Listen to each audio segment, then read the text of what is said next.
Hello guys, welcome to our channel. आज हम class 11th के बायोलॉजी का chapter anatomy of flowering plant का लेक्चर नंबर 2 करने जा रहे हैं, जहां पर हम आज कॉम्प्लेक्स परमानेंट टिश्यू को समझेंगे। लेकिन उससे पहले लेक्चर नंबर 1 के अंदर हमने जो भी पढ़ा था एक बार हम उसे फटाफट से रिवाइज करेंगे।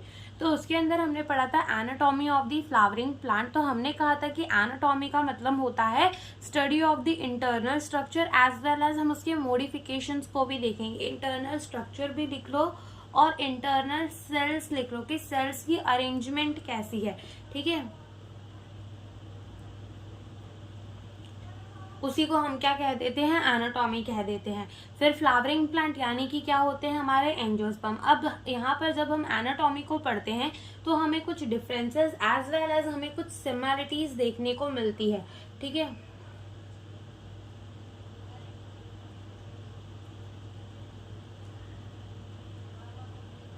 ठीक है, डिफरेंसेस एज वेल हमें क्या देखने को मिलती है, कुछ सिमिलरिटीज देखने को मिलती है, जिसमें से हम मोनोकॉट एंड डाइकॉट रूट को पढ़ेंगे, मोनोकॉट एंड डाइकॉट स्टेम को पढ़ेंगे, and monocot and dicot leaf को पढ़ेंगे।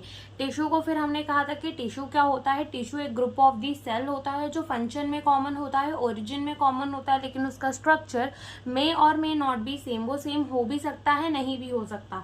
दो टाइप के हमारे प्लांट टिश्यू होते हैं, मेरिस्टेमेटिक टिश्यू और कौन से हमारे होते हैं, परमानेंट टिश्यू। मेरिस्टेमेटिक टिश्यूज जो होते हैं उनके सेल्स ऐसे होते हैं कि वो कंटिन्यूअसली डिवाइड करते ही रहते हैं। उनके पास ऐसी प्रॉपर्टी होती है कि वो कंटिन्यूअसली जो है डिवाइड करते ही रहते हैं। वैसे जो हमारे परमानेंट टिश्यूज के सेल्स होते हैं वो फर्दर डिवाइड तो नहीं करते, वो अपना एक काम जो है वो करने लग जाते हैं। अब मेरिस्टेमेटिक टिश्यू के वजह से प्लांट के अंदर होती है प्राइमरी और सेकेंडरी ग्रोथ। प्राइमरी ग्रोथ में हमें देखना होता है एपिकल मेरिस्टम और इंटरकैलरी मेरिस्टम। एपिकल मेरिस्टम में root apical meristem and shoot apical meristem, और सेकेंडरी ग्रोथ होती है लेटरल मेरिस्टम से, ठीक है। फिर हमने कहा था कि जो हमारे परमानेंट टिश्यू होते हैं उसमें आता है simple permanent tissue and complex permanent tissue. Simple permanent tissue सिर्फ एक टाइप के सेल्स प्रेजेंट होते हैं, parenchyma, collenchyma, sclerenchyma. And complex permanent tissue जिसमें more than one type of cells present होते हैं, जैसे कि हमारे जाइलम एंड फ्लोएम। तो देखो, जाइलम और फ्लोएम के अंदर हमारे 4 डिफरेंट टाइप ऑफ सेल्स तो प्रेजेंट है, लेकिन वो साथ में मिलकर they together as act as a single unit, ठीक है। साथ में मिलकर वो एक यूनिट की तरह काम करते हैं, ठीक है। तो ये हमारा हो गया कि हमारे जाइलम एंड फ्लोएम जो है वो क्या है, एक कॉम्प्लेक्स परमानेंट टिश्यू, जो हमें आज की लेक्चर में पढ़ना है। फिर हमने कहा कि जब भी हम एक सीड को जमीन के अंदर, मिट्टी के अंदर डालते हैं तो उसमें से दो चीज हमें देखने को मिलती है। एक देखने को मिलती है रेडिकल और एक देखने को मिलता है पिम्यूल। जब भी रेडिकल है जो वो क्या बनाता है, रूट सिस्टम, और पिम्यूल क्या बनाएगा, शूट सिस्टम। रेडिकल के एकदम टिप पे क्या हमें देखने को मिलेगा, रूट के टिप पे हमें देखने को मिलेंगे रूट एपिकल मेरिस्टम, जो ऊपर की तरफ सेल्स को ऐड करेंगे। वैसे ही शूट के टिप में हमें देखने को मिलेंगे शूट एपिकल मेरिस्टम, जो सेल्स को नीचे की तरफ ऐड करेंगे। अब जब भी क्या होता है कि जब हमारी स्टेम जो है वो ग्रो करती है तो कुछ ना कुछ जो हमारे शूट एपिकल मेरिस्टम के सेल्स है ना वो पीछे छूट जाते हैं, जो कि क्या बनाते हैं, एक्सिलरी बर्ड। और वो एक्सिलरी बर्ड आगे जाकर क्या बना सकता है, ब्रांचेस बना सकता है। फिर हमारी क्या आती है, इंटरकैलरी मेरिस्टम, ठीक है। यहाँ पे क्या होता है, मान लो कोई भी घास और उसे अगर गाय खा जाती है तो बीच में जो मेरिस्टम होते हैं वो रीजनरेट करते हैं और फिर से पूरा का पूरा प्लांट जो है वो बना देते हैं, इंटरकैलरी मेरिस्टम। फिर हमने देखा था कि एक मेरिस्टमेटिक सेल जब डिवाइड करता है तो 2 सेल बनाता है, तो एक सेल्फ रीजनरेशन की कैपेसिटी से फिर से मेरिस्टेमेटिक सेल बन जाता है और दूसरा सेल जो है वो क्या बन जाता है, परमानेंट सेल बन जाता है, ठीक है। ये चीज हमने देखी थी। फिर हमने देखा था कि जो सेकेंडरी ग्रोथ होता है उसमें लेटरल मेरिस्टम आते हैं, ये अपीयर लेटर, ठीक है। ये बाद में हमें दिखते हैं, गर्थ बढ़ाने के काम आते हैं। एग्जाम्पल कैम्बियम हो गया हमारा। और ये जो सेकेंडरी ग्रोथ है वो हमें डाइकॉट एंड हमें जिम्नोस्पर्म्स के अंदर देखने को मिलती है, लेकिन ये हमें मोनोकॉट्स के अंदर देखने को नहीं मिलती। क्या नहीं देखने को मिलती, सेकेंडरी ग्रोथ हमें मोनोकॉट्स के अंदर देखने को नहीं मिलती। फिर हमने देखे थे सिंपल परमानेंट टिश्यू, जिसमें हमने कहा था पेरेन्काइमा लिविंग होता है, थिन सेलुलोसिक सेल वॉल होती है, स्मॉल इंटरसेलुलर स्पेस प्रेजेंट हो सकता है।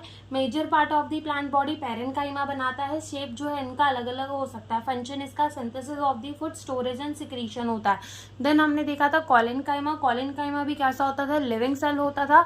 इस सेल के पास क्या होती थी, थिकनिंग होती थी, किसकी, सेलुलोज की, हेमी सेलुलोज की और पेक्टिन की, और ये स्ट्रेंथ प्रोवाइड करता था स्टेम स्टेम और पेटियोल में इंटरसेलुलर स्पेस यहाँ नहीं होता था और क्लोरोप्लास्ट दिख सकता था, क्योंकि ये भी जो है वो खाने को बना सकते थे। देन आता था स्क्लेरेनकाइमा, जो कि एक डेड सेल था, इसमें प्रोटोप्लाज्म नहीं होता था, ठीक है। इनमें न्यूमरस पिट्स हो सकते थे और थोड़े यानी कि कुछ पिट्स भी हो सकते थे। ट्रांसपोर्ट में हेल्प करता था पिट्स, ठीक है, और ये जो थे सपोर्ट में, स्ट्रेंथ प्रोवाइड करने में हेल्प करते थे। ऐसे ही हमें स्क्लेरेनकाइमा दो टाइप के देखने को मिल जाते हैं, दो शेप में, फाइबर और स्क्लेरेड में। तो फाइबर जो होते हैं वो इलॉन्गेटेड सेल्स होते हैं, थिक डिपोजिशन होती है लिग्निन की इसके ऊपर, कुछ ही पिट्स हमें देखने को मिलते हैं, ल्यूमेन देखने को मिलता है और टेपर्ड एंड होते हैं इनके, ठीक है। और जो हमारे स्क्लेरेट्स होते हैं वो स्पेरिकल, ओवल, सिलेंड्रिकल होते हैं। यहाँ ब्रांच अनब्रांच दोनों टाइप के पिट्स देखने को मिलती है और थिक लिग्निन की सेल वॉल देखने को मिलती है। और ये कहाँ कहाँ प्रेजेंट होते हैं, लीफ ऑफ दी ट्री में, ब्लम्प ऑफ दी गोवा में, ठीक है। और ये हमें सपोटा में देखने को मिल जाते हैं और ये हमें जो seed coat of the legume में देखने को मिल जाते हैं, फ्रूट वॉल्स ऑफ नट में देखने को मिल जाते हैं। तो वो सारी जगहों पे हमें जो है ये यहाँ पे हमें ये सारे जगहों पे हमें अपने ये वाली टिश्यूज जो है वो देखने को मिल जाती है, स्क्लेरेट टिश्यू जो है वो हमें देखने को मिल जाती है। और अब हम पढ़ेंगे कॉम्प्लेक्स परमानेंट टिश्यू, जिसके अंदर हमें देखना है जाइलम एंड फ्लोएम। जाइलम 4 अलग अलग टाइप के सेल्स का मिलके बना हुआ है, वैसे ही फ्लोएम भी जो है वो 4 अलग अलग टाइप के सेल्स का मिलके बना हुआ है, but they act together as a single unit, ठीक है। तो हम उसी को अब स्टार्ट करते हैं। सो अब हम स्टार्ट करते हैं हमारा complex permanent tissue. Complex permanent tissue, तो हमने जैसे कि पहले भी पढ़ा था कि यानी कि जो हमारे कॉम्प्लेक्स परमानेंट टिश्यू होते हैं वो more than 1 type of cell से मिलकर बने हुए होते हैं। तो ये बात हम फिर से लिखेंगे कि more than 1 type of cell, ठीक है। More than 1 type of cell से मिलकर क्या बना हुआ होता है, कॉम्प्लेक्स परमानेंट टिश्यू, जिसके अंदर हमें क्या देखने को मिलती है, जाइलम, और हमें क्या देखने को मिलती है, हमें देखने को मिलती है फ्लोएम, ठीक है। हमें क्या देखने को मिलता है, जाइलम, एज वेल एज हमें क्या देखने को मिलता है, फ्लोएम, ठीक है। जिसमें अगर हम बात करें ना कि जाइलम का मेनली काम क्या होता है, या फिर अगर हम पूछे कि फ्लोएम का मेनली काम क्या होता है, तो जाइलम का मेन काम होता है कि वो वाटर और मिनरल की ट्रांसपोर्ट करवाने में, वाटर एंड मिनरल को ट्रांसपोर्ट करवाने में हेल्प करता है, वाटर एंड मिनरल को। तो यहाँ पे हम लिखेंगे कि वाटर एंड मिनरल्स ट्रांसपोर्ट, ठीक है। ये वाटर एंड मिनरल का ट्रांसपोर्ट कराता है। और अगर हम बात करें फ्लोएम की, तो ये किसका ट्रांसपोर्ट करवाता है, फूड का। और प्लांट के अंदर फूड क्या होता है, शुगर के फॉर्म में भी होता है, तो प्लांट या फूड या फिर शुगर का ट्रांसपोर्ट करवाने में हेल्प करता है, ठीक है। तो अगर मान लो कोई भी पेड़ है, ठीक है, जैसे कि हम बना ही देते हैं यहाँ पर, मान लो ये हमने क्या बना दिया, एक पेड़ बना दिया, और ये इसकी क्या है, रूट्स हैं,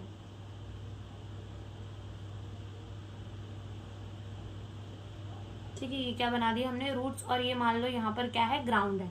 तो अब क्या होगा कि जब भी तुम एक प्लांट में पानी डालने जाओगे तो तुम कहाँ डालोगे, उसकी मिट्टी में, यहाँ तुम वाटर डालोगे, ठीक है, उसकी मिट्टी में तुम पानी डालोगे, क्योंकि लीफ से तो पानी अंदर आने से रहा, ठीक है। तो लीफ से तो पानी अंदर नहीं आएगा, तो पानी कहाँ से आएगा, मिट्टी, तो मिट्टी से होता हुआ वो कहाँ जाएगा, लीफ तक जाएगा, ठीक है। तो ये वाटर का ट्रांसपोर्ट करवाने का काम कौन कर रहा होगा, जाइलम कर रहा होगा। इसीलिए कहा जाता है, तुमने देखा कि जैसे कि वाटर जो है वो कहाँ से कहाँ जा रहा है, रूट से स्टेम और लीफ के पास जा रहा है।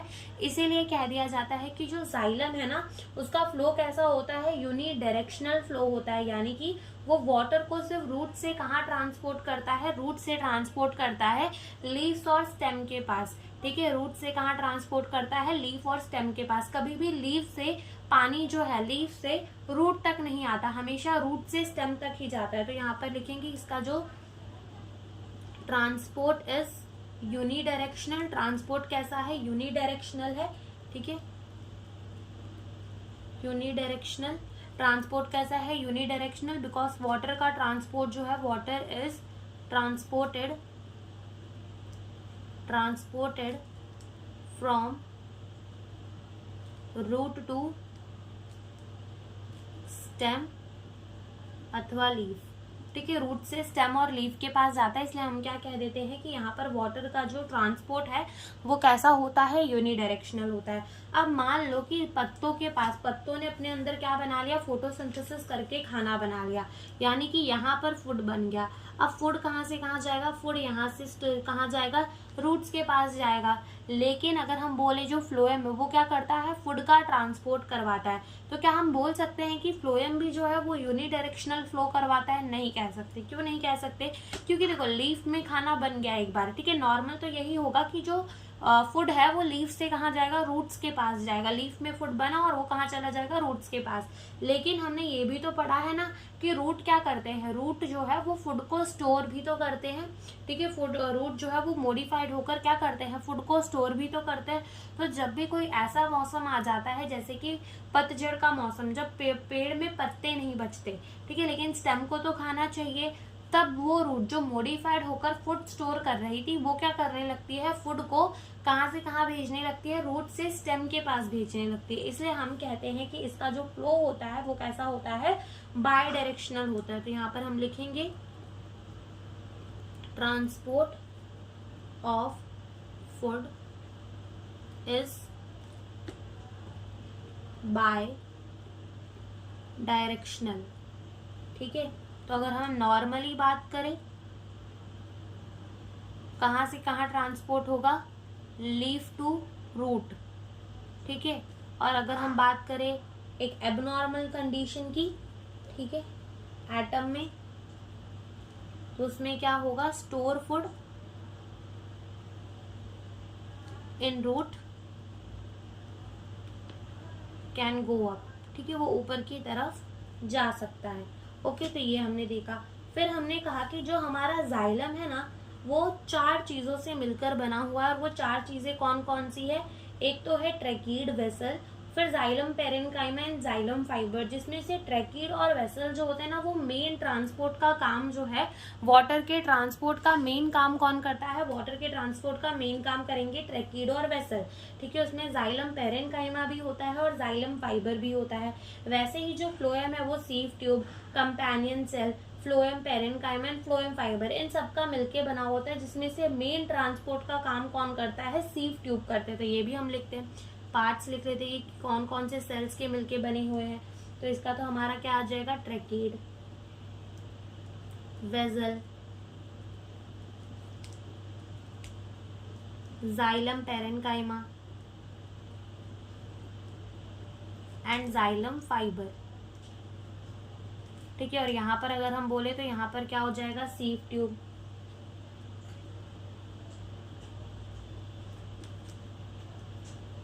Companion cell, phloem parenchyma and phloem fibre, ठीक है। इनका मिलकर हमारा क्या बना हुआ होता है, फ्लोएम मिलकर बना हुआ होता है, जिसमें से जाइलम के अंदर ट्रैकीड और वेसल मेन ट्रांसपोर्ट का काम करते हैं,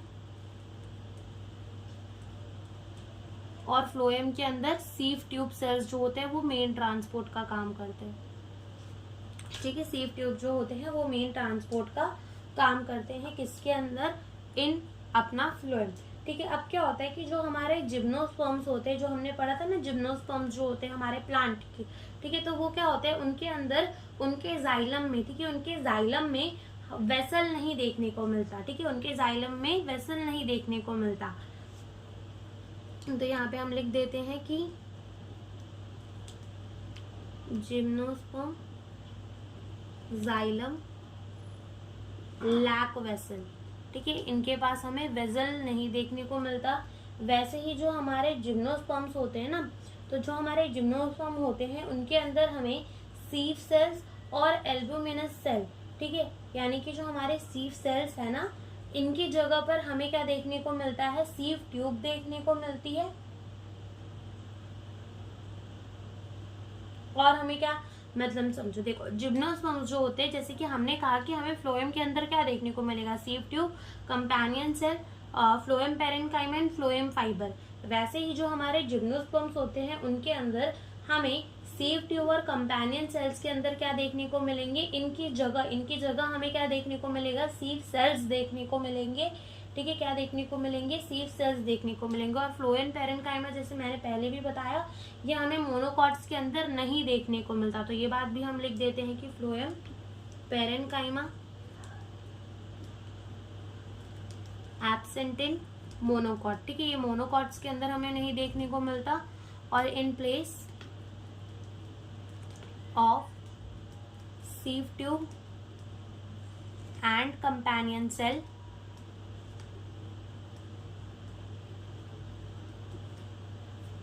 in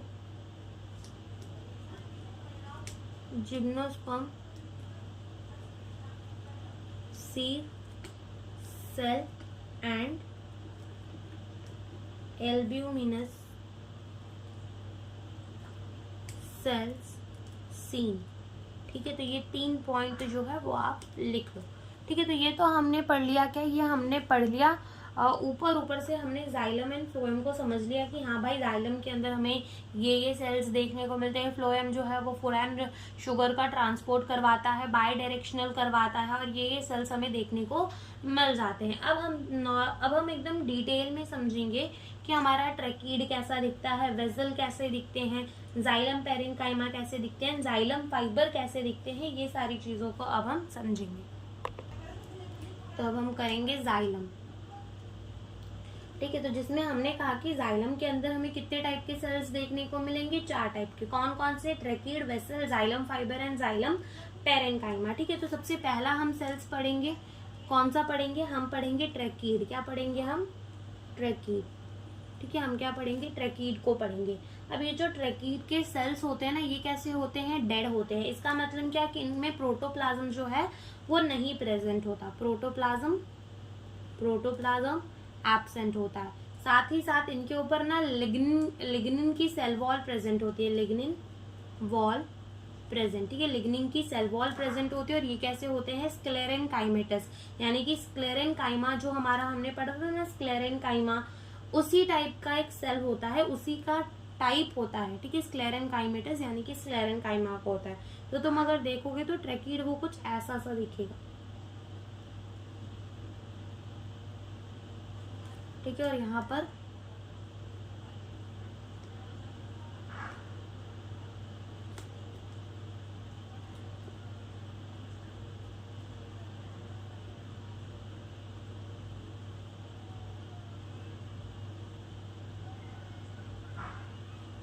ठीक है, तो जैसे तुम देखो तो ये ट्रैकीड के सेल्स है। तो ये जो सेल्स है हमें कैसे देखने को मिलते हैं, इलोंगेटेड देखने को मिलते हैं, यानी कि ये कैसे हैं, लंबे लंबे हैं। तो हम लिखेंगे ये कैसे हमें देखने को मिलते हैं, इलोंगेटेड देखने को मिलते हैं। ट्यूब लाइक स्ट्रक्चर है, ट्यूब लाइक। ठीक है, ये ट्यूब लाइक हमें देखने को मिलते हैं। और ये किसका काम करते हैं, ट्रांसपोर्ट ऑफ H2O। ठीक है, वाटर का क्या करवाते हैं, ट्रांसपोर्ट करवाते हैं। और यहाँ पे क्या है, डिपोजिशन है किसकी, लिग्निन की। ठीक है, किसकी डिपोजिशन है, लिग्निन की डिपोजिशन है। ठीक है, तो ये जो लिग्निन की डिपोजिशन है ना, ये डिफरेंट पैटर्न में हो सकते हैं। अगर तुम यहाँ देखो ये वाले के अंदर, तो यहाँ पर लिग्निन की डिपोजिशन कैसी है, in the form of the ring. ठीक है, रिंग के फॉर्म में लिग्निन की डिपोजिशन होती है। और यहाँ तुम देखो तो यहाँ पर कैसे, in the form of the dot. ठीक है, एक जगह पर क्या प्रेजेंट है, लिग्निन की डिपोजिशन प्रेजेंट है। तो यहाँ पर हम लिखेंगे कि ये क्या है, डिपोजिशन ऑफ लिग्निन। ठीक है, ये लिग्निन की डिपोजिशन, और ये भी क्या है, लिग्निन की डिपोजिशन ही है। और यहाँ पे हमें इसका टेपर्ड एंड देखने को मिलता है, यानी कि टेपर्ड एंड यानी कि चपटा हुआ एंड देखने को मिलता है। तो हम उसको क्या कह देते हैं, टेपर्ड एंड। ठीक है, कैसा एंड देखने को मिलता है, टेपर्ड एंड। तो ये तो हो गया ट्रैकीड। दूसरा क्या इसके अंदर आता है, वेजल। क्या आता है इसके अंदर, वेजल।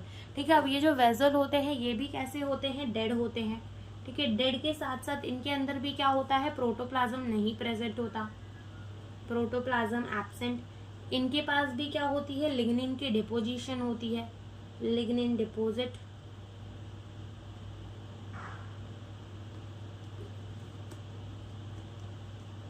Lignin deposit. ठीक है, इनमें भी क्या होती है, लिग्निन जो है वो डिपोजिटेड होती है। तो अगर तुम एक वेसल को देखो तो वो कुछ ऐसा दिखेगा।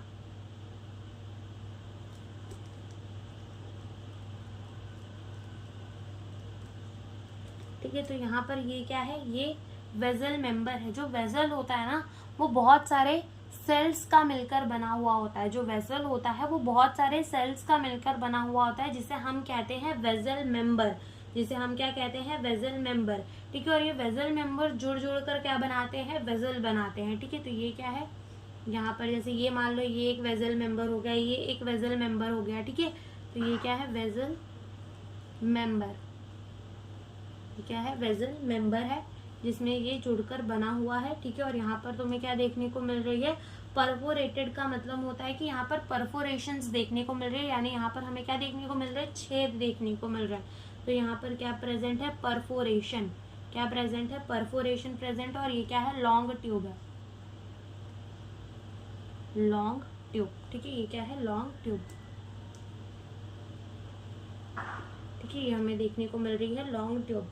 और तीसरे टाइप का जो सेल्स हमें देखने को मिलेगा किसके अंदर, जाइलम के अंदर, वो क्या देखने को मिलेगा, जाइलम पैरेनकाइमा। अब ये पैरेनकाइमा जो है वो अलग तो नहीं है, जो पैरेनकाइमा हमने पहले पढ़ा था वही है। कैसा होता है, ये लिविंग होता है, पहली बात तो।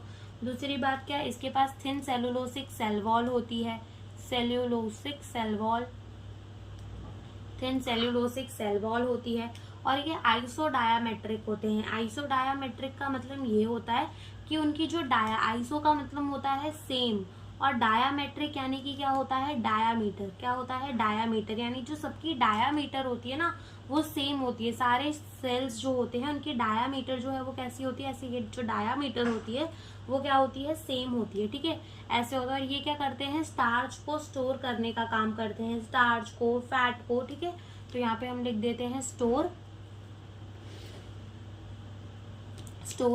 Starch and fat. ठीक है, फैट और स्टार्च को स्टोर करने का काम कौन करता है, जाइलम पैरेनकाइमा। और चौथी आती है जिसे हम कहते हैं जाइलम फाइबर। जो हमने आगे पढ़ा था कि जाइलम फाइबर कैसी होती है, डेड होती है। कैसी होती है, स्क्लेरेनकाइमेटस होती है, प्रोटोप्लाज्म नहीं प्रेजेंट होता। तो सेम जाइलम फाइबर भी हमारी वैसे ही होती है। ठीक है, जाइलम फाइबर, ठीक है, डेड होती है। साथ ही साथ कैसी होती है, स्क्लेरेनकाइमेटस होती है, स्क्लेरेनकाइमेटस। प्रोटोप्लाज्म नहीं प्रेजेंट होता, डेड होती है तो स्ट्रेंथ प्रोवाइड करती है। इनका भी टेपर्ड एंड होता है। ठीक है, लिग्निन की वॉल प्रेजेंट होती है, कवर्ड बाय द लिग्निन। ठीक है, कवर्ड बाय लिग्निन, ठीक है, लिग्निन प्रेजेंट होती है।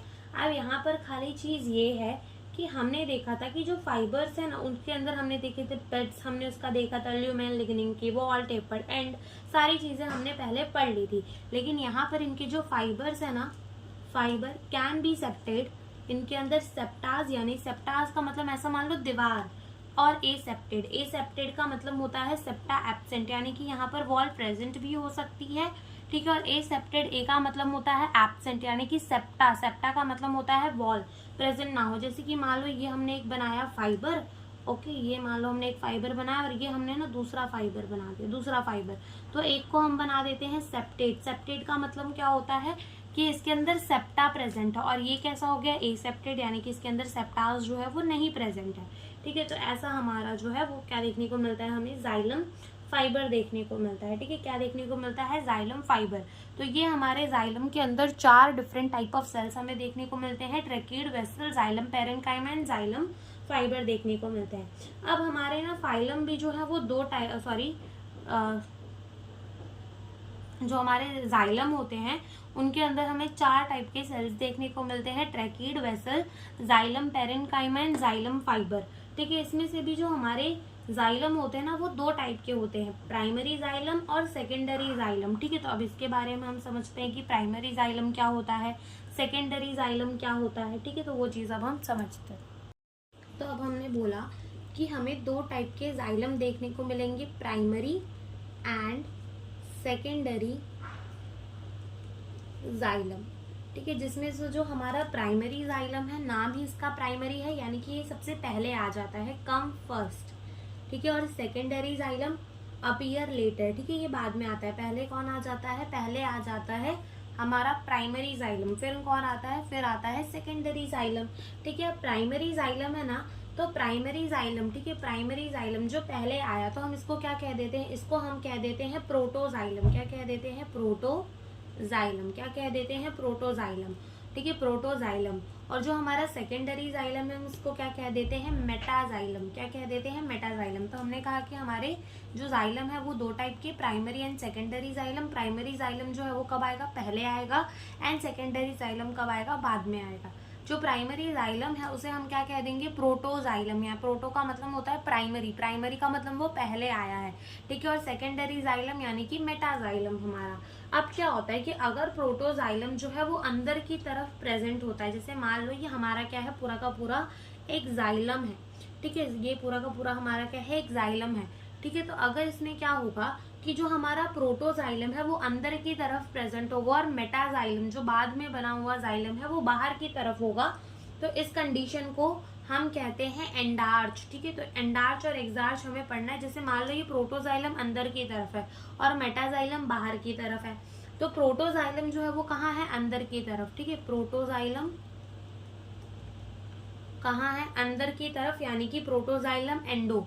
एंडो का मतलब हम इसे क्या कह देंगे, एंडार्च कह देंगे। क्या कह देंगे, एंडार्च कंडीशन, क्योंकि प्रोटोजाइलम जो है वो अंदर की तरफ प्रेजेंट है और मेटाजाइलम जो है वो कहाँ प्रेजेंट है, बाहर की तरफ, ठीक है। मेटाजाइलम जो है वो कहाँ की तरफ प्रेजेंट है, बाहर की तरफ प्रेजेंट है। तो ये कंडीशन हमारी क्या हो जाती है, एंडार्च कंडीशन। कौन सी कंडीशन हो जाती है, एंडार्च कंडीशन। तो हम लिखेंगे कि protoxylem is present at the centre और ऑन द इनर साइड, और इसी कंडीशन को हम क्या कह देते हैं, हम कह देते हैं इसी कंडीशन को एंडार्च कंडीशन, ठीक है। तो यहाँ पे लिख देते हैं कि प्रोटोजाइलम प्रेजेंट इनसाइड, ठीक है। प्रोटोजाइलम इनसाइड प्रेजेंट है, तो ये कौन सी कंडीशन हो जाएगी, एंडार्च कंडीशन।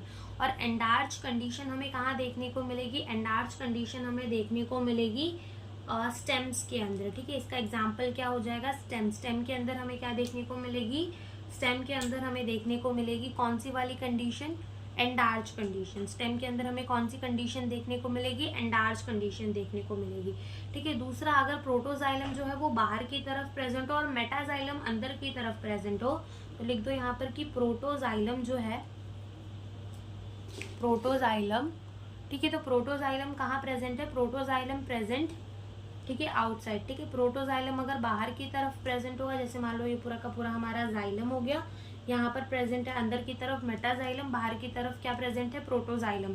तो प्रोटोजाइलम अगर तुम देखो तो प्रोटोजाइलम यहाँ कहाँ प्रेजेंट है, बाहर की तरफ, दैट इज द एक्सो। तो इस कंडीशन को क्या कह देंगे, एक्सार्च कंडीशन। क्या कह देंगे, exarch condition. Toward exit, toward outer side, ठीक है, एक्सार्च कंडीशन कह देंगे। और ये हमें कहाँ देखने को मिलेगा, रूट्स के अंदर, ठीक है। एक्सार्च कंडीशन हमें कहाँ देखने को मिलेगी, रूट के अंदर जो है हमें एक्सार्च कंडीशन देखने को मिलेगी। तो ये होता है हमारा endarch and exarch condition. Endarch condition, protoxylem कहाँ प्रेजेंट होगा, एंडार्च कंडीशन में एंडार्च, एंडार्च, एंडार्च। एंडार्च का मतलब क्या होता है, एंडो। एंडो का मतलब अंदर की तरफ, तो प्रोटोजाइलम कहाँ प्रेजेंट है, अंदर की तरफ, ठीक है। और एक्सार्च यानी कि एक्सो, एक्सो, एक्सो का मतलब क्या होता है, बाहर की तरफ। तो प्रोटोजाइलम कहाँ प्रेजेंट है, आउटसाइड प्रेजेंट है। तो एक्सार्च कंडीशन का एग्जाम्पल क्या हो जाता है, रूट, और एंडार्च कंडीशन का एग्जाम्पल क्या हो जाता है, स्टेम, ठीक है। अब हम पढ़ेंगे अपने फ्लोएम को, फ्लोएम, ठीक है। अब हम क्या पढ़ेंगे, हम पढ़ेंगे फ्लोएम को, ठीक है। किसको पढ़ेंगे, फ्लोएम को, ठीक है। फ्लोएम को पढ़ेंगे। फ्लोएम भी होता है जो 4 टाइप के सेल्स का मिलकर बना हुआ होता है, sieve tube, companion cell, phloem fibre and phloem parenchyma, ठीक है। ये 4 चीजों का मिलकर क्या बना हुआ होता है, 4 चीजों का मिलकर बना हुआ होता है फ्लोएम। तो जैसे कि अगर तुम यहाँ पर बनाओ,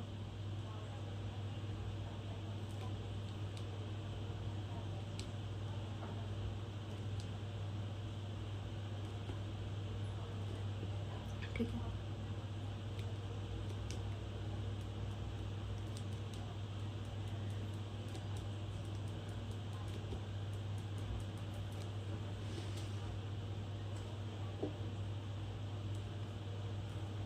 ठीक है। तो जैसे कि मान लो कि ये जो है ना, ये क्या है, सीव ट्यूब एलिमेंट है।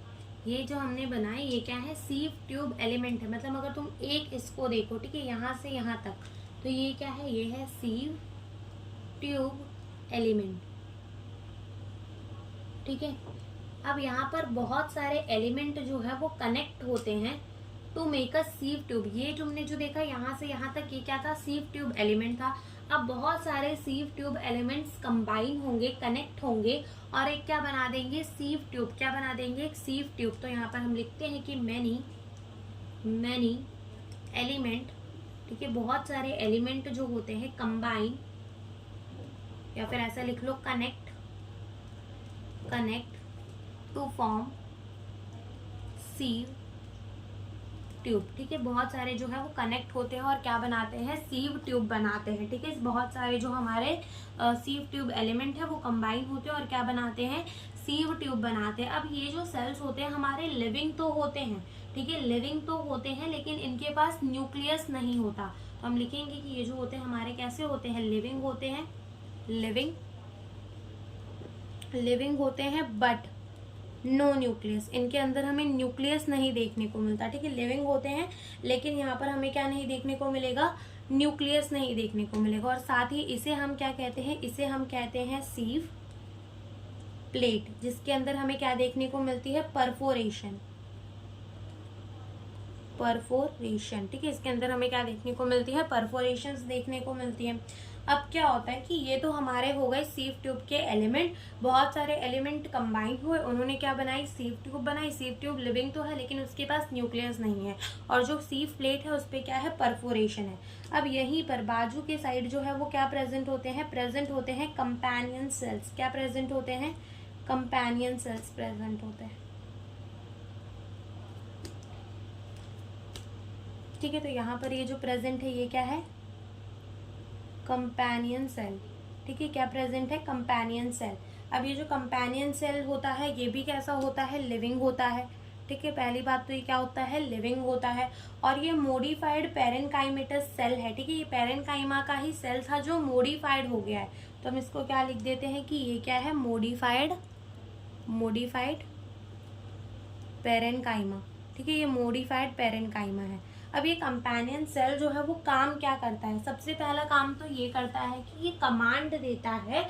ठीक है, ये कमांड देता है, किसको कमांड देता है, सीव ट्यूब को। ठीक है, सीव ट्यूब को किसे कमांड देता है, सीव ट्यूब को कमांड देता है। किसके थ्रू देता है, अपने न्यूक्लियस के। अगर तुम देखो तो ये जो सीव ट्यूब है इसके पास तो न्यूक्लियस है ही नहीं, तो कब कहाँ से चीजें कहाँ ट्रांसपोर्ट करनी है, ऊपर की तरफ या नीचे की तरफ, ये कमांड देने का काम कौन करता है, कंपेनियन सेल अपनी न्यूक्लियस की हेल्प लेकर उसे क्या करता है, कमांड देता है। और प्रेशर ग्रेडियंट को भी बनाता है और डिसाइड करता है direction of the flow.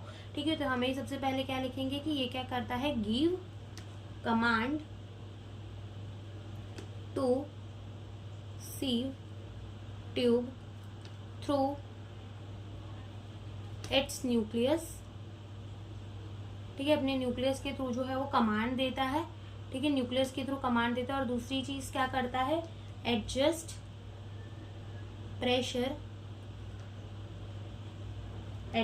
Pressure gradient. Pressure gradient को एडजस्ट करता है, adjust the pressure gradient and decide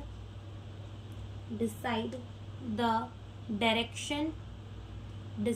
direction of flow.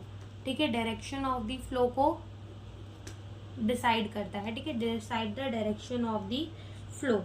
ठीक है, और इसी के बाजू में, ये कंपेनियन सेल्स के बाजू में ही हमें क्या देखने को मिल जाते हैं, इन कंपेनियन सेल्स के बाजू में ही हमें देखने को मिल जाते हैं फ्लोएम पेरेनकाइमा। क्या देखने को मिल जाते हैं, फ्लोएम पेरेनकाइमा। ठीक है, तो ये भी हम लिख देते हैं कि ये क्या है, फ्लोएम पेरेनकाइमा। ठीक है, जो कि क्या करते हैं, स्टोर करते हैं, अगेन चीज़ों को स्टोर करने का काम करते हैं।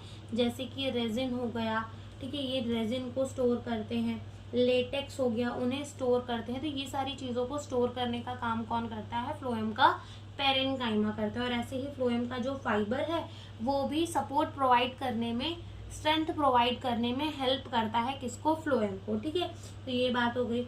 अब फ्लोएम भी जो है वो हमारे दो टाइप के हो सकते हैं, प्राइमरी और सेकेंडरी।